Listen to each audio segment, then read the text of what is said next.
కొమరంభీం ఆసిఫాబాద్ జిల్లా ఆసిఫాబాద్ పట్టణంలోని 13 వాటర్ ప్లాంట్లో సిఐ బాలాజీ వరప్రసాద్ ఆకస్మిక తనిఖీలు చేపట్టారు. ఆసిఫాబాద్ జిల్లా ఎస్పీ నితిక్ పంత్, ఏఎస్పీ చిత్తరంజన్ ఆదేశాల మేరకే ప్రతి ప్లాంట్ను క్షుణ్ణంగా తనిఖీలు చేపట్టామన్నారు. మినరల్ వాటర్ ప్లాంట్కి తప్పనిసరిగా సరైన లైసెన్స్ కలిగి ఉండాలని, లైసెన్స్ లేకుంటే వాటర్ ప్లాంట్ను నడిపితే సీజ్ చేసే నిర్వాహకులపై కఠిన చట్టపరమైన చర్యలు తీసుకుంటామని హెచ్చరించారు.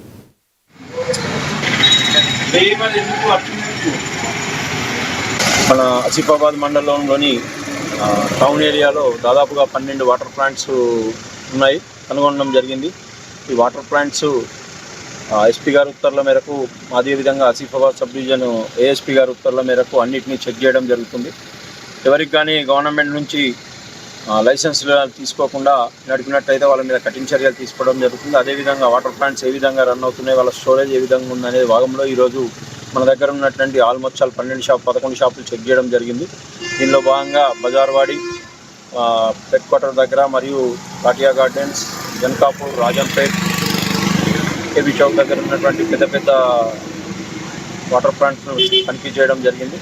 సో వాళ్ళందరికీ సూచనలు ఇవ్వడం జరిగింది. మిమ్మల్ని ఈ షాప్స్ లైసెన్స్ తీసుకొని నడపడం వల్ల ప్రజలు నమ్మకంతో వచ్చి వాటర్ తీసుకొని వెళ్ళి తాగుతూ ఇంట్లో ఉపయోగించుకుంటున్నారు. లైసెన్స్ లేకుండా, ఎలాంటి పర్మిషన్, అనుమతులు లేకుండా గవర్నమెంట్ నుంచి తీసుకుంటే చట్టపరమైన చర్యలు తీసుకోవడం జరుగుతుంది.